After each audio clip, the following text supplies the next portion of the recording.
یکی از خادمای جلسمون آقا محمد رضا لاجوردی عزیز به شهادت رسیده و دختر خانومش که به نام ریحانه است. خواستم که بیاد تو جمع شما که عرض تسلیت داریم به همه خانواده شهدا، مخصوصا آفرین.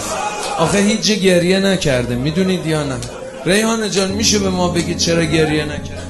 چون اگر گریه میکردم اسرائیل شاد میشد.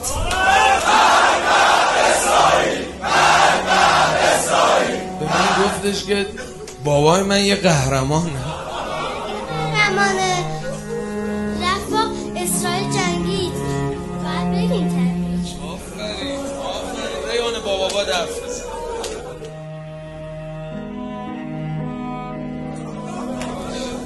دلم برای تنگ میشه نمیشه.